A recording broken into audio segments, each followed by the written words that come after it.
Hello guys, welcome to video lessons on poetry. We continue with the critical analysis and summary of the poem Landscape of the Capibaribe River by João Cabral de Melo Neto.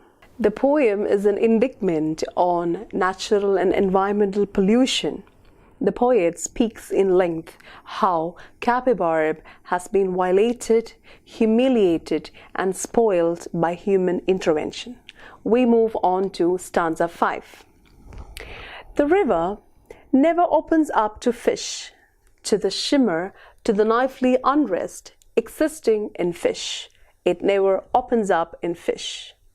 The poet continues with his lament for what all the things the river has become unfamiliar to. The river never shares itself with a species of fish anymore. The river has become an alien to the glistening and shining texture of a fish. It won't see the glazing of any fish anymore. You can see a word, the knifely undress. The word knifely may be his own coinage, maybe the desperate frenzy of a fish at the moment being cut by a knife.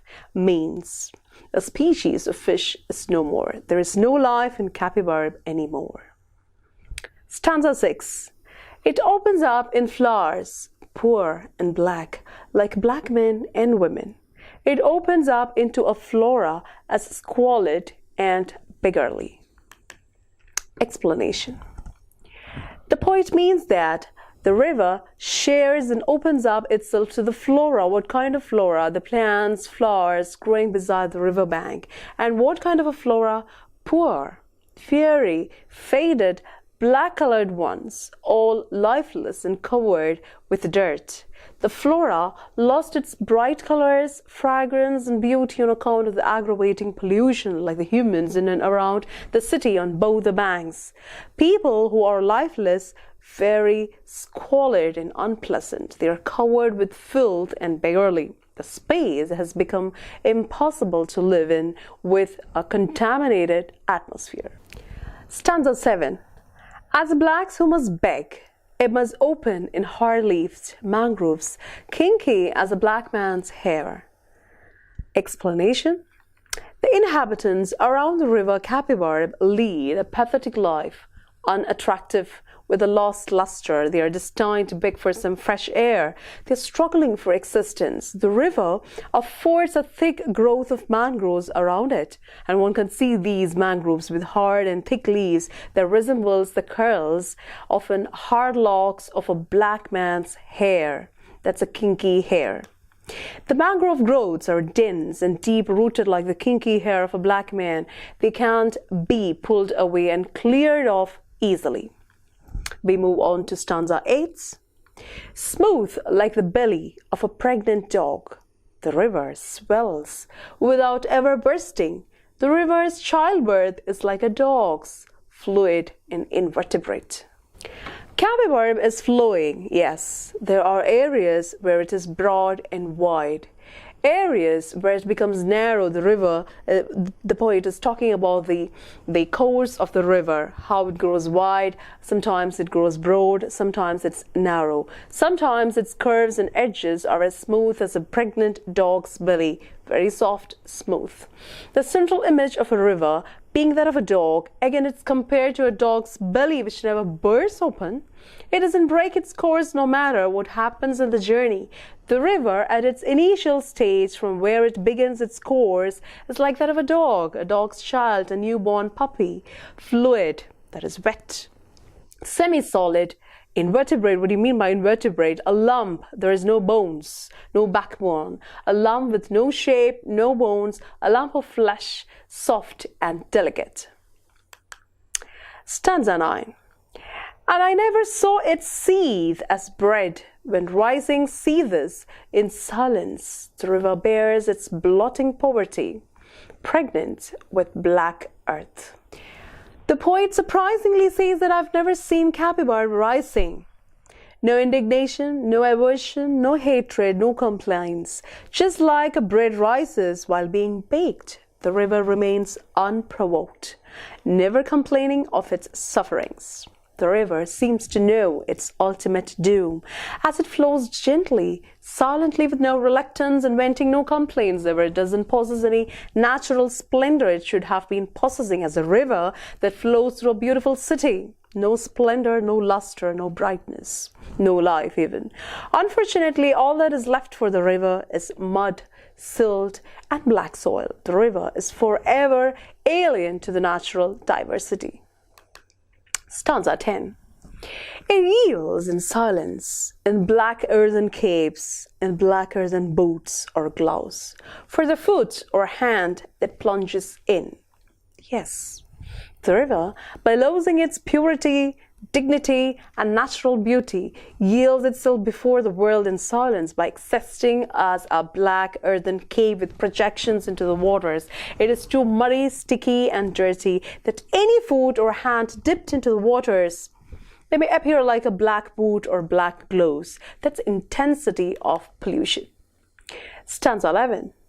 As sometimes happens with dogs, the river seemed to stagnate. Its waters would turn thicker and warmer, flowing with the thick, warm waves of a snake.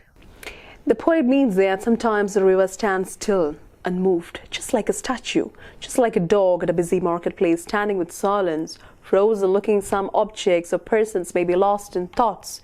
Its waters may grow thicker and warmer, maybe because it's laying stagnated, not moving, because of which the water lost its coolness, it's warm, it's lying in the sunshine, and then it continue flowing like a whirling snake with its wavy course, with turns and twists it moves on. Stanza 12. It has something of a crazy man's stagnation, something of the stagnation of hospitals, prisons, asylums, of the dirty and smothered life, dirty, smothering laundry it trudged through. The river, heavy and exhausted by the harm done to it, moves silently. Capibaribe is flowing silently, very heavy, very tired, succumbs to the tragic fate, sometimes showing the craziness of a madman, a lunatic, unfocused and pointless. The poet refers to the industrial waste being dumped into the Capibaribe River, which is stagnant due to the heaviness of human atrocity, human life. Waste, dirt, filth from everywhere, the stillness of hospitals, asylums, prisons, etc. So the stillness, the emptiness, the unmoving condition or situation of Capibaribe resembles the stillness of hospitals, asylums, prisons, etc. So there is some sort of a stillness and lifelessness associated with them. And such stillness and lifelessness of laundry is that experiences smothered, damaged, crumpled to life, just like that. The waste suffocates the river. The river is choking, can't breathe. The waste is suffocating the river, turning its thick, slimy, and foul-smelling landscape. There is a pointer at the unhealthy and stifling human life around the river. Stanza 13. Something of the stagnation of decayed palaces, eaten by mold and mistletoe. Something of the stagnation of obese trees, dripping 1,000 sugars from the Pernambuco dining rooms it trudged through. Now, what does the poet say here? The river bears this disturbing stillness and quietness of empty, dilapidated palaces that are in ruins. Those great places which has been eaten by mold and parasitic plants, no movement in the river, no life in it. On either banks of the Capibaribe River, one can see sugar factories flourishing. These are the obese trees that drip sugars from the dining rooms of Pernambuco. That is all kinds of affluence from these factories. They flow into the river. Everything, every waste, every dirt, every filth, everything is moving and being dumped into Capibaribe, transforming it into a motionless landscape that walks with heavy steps. So the sugar trees, he refers to the sugar factories that were mushrooming and flourishing around the banks of Capibaribe. Stanza 14. It is there, with their backs to the river, that the city's cultured families brood over the fast eggs of their prose. In the complete peace of their kitchens, they viciously stir their pots of sticky, indolence. The poet says that the cultured and sophisticated families of the city, they are turning their banks to the pitiable conditions of the river. Human beings are careless, ignorant, and unsentimental towards the river. Busy with their fast-moving lives, selfish and self-centered, they place themselves in the comforts of their homes, unaffected and unbothered. They sit in their peaceful kitchens, cruelly stirring. They are lethargic, they are lazy, they are lethargic, they are unaffected, they are unprovoked. They don't care, they are botherless. They don't bother with what happens to this river. They are sitting peacefully, placing themselves comfortable. Cruelly, viciously stirring their lethargic attitude. They are brewing up, they are encouraging, they are burning their lethargic attitude towards the river. None is anxious or concerned about the river. The society is lazy. Indolence is a habitual temperament of these people, and laziness is glued to them now. That's a sticky indolence, because they are completely lethargic, they are completely unbothered, and indolence seems to be a habit. It's now a part of them. It's now glued to them. Stanza 15. Could the river's water be the fruit of some trees? Why did it seem like ripened water? Why the flies always about it as if about to land? The poet now is moving towards a conclusion. He poses a lot of questions. He raises a lot of apprehensions, posing an array of questions that serves as an indictment on environment pollution. The poet asks if the river is supposed to be the fruit of some trees, because he could see flies hovering about the river. Flies and insects, they hover, they linger around something which is dirty, something which is foul. As if the waters are ripe like a fruit, why does these flies flutter and hang around about the river as if to land on the waters? That's a question. That's a question raised by the poet. The last stanza. Did any part of the river ever cascade in joy?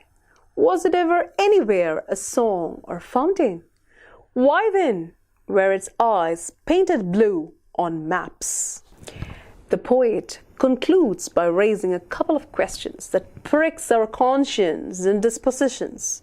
He is asking, has any part of this river ever experienced cascades of joy, sudden outbursts of happiness and peace? Is this river alive? Has it ever heard or enjoyed a melodious song or seen a beautiful fountain? All these are charges against humanity. He is charging us. Has it ever enjoyed the natural freshness and purity that a river usually is attributed with? Then why? It's a rhetorical question. Then why should it be painted as blue as we see on maps? So why should you paint waters? Why should you paint rivers as blue simply on maps for namesake? So Nito's poetry is succinct here, It has no room for rhetorical access. The succinctness of his poetry resonates, it commends on, it re-expresses in its own terms a social sphere. Please concentrate on that. A social sphere marked by lack and need. This environment where capibaribe flows had something of the stagnation of hospitals. So he is comparing it pathetically with apology. He is actually juxtaposing the stillness, the lifelessness of capibaribe with that of a dreadful kind of stagnation which is associated with hospitals, prisons, asylums, of the dirty and smothered life, dirty smoldering laundry which passed, which it slowly flowed. That is the river. As the words emerge in the poem, one is no longer able to differentiate the course of capibaribe from the course of the lives of these people who live near its water and mud. He is juxtaposing, placing it parallelly, providing us the images of the people's life, at the same time the life and course of capibaribe. Thus, the description of a landscape of paucity simultaneously narrates the ruin of the people who inhabit the landscape, both the river and the dwellers of such a place. Just concentrate on that. I repeat, the river and the inhabitants of such a place, they would be like dogs without feathers, an expression that seems to define, by means of an extreme paradox, situations of complete destitution. So I hope you have understood the whole lot of the poem, the explanation and summary, line by line and word by word, and what Neetu has tried to bring in to the audience, bring into his readers and listeners. A very eye-opening kind of reminder that the atrocities, the cruelties done to natural resources by mankind.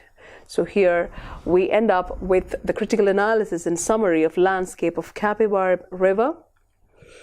We shall continue with video lessons on poetry in the next session. Till then, take care. Bye.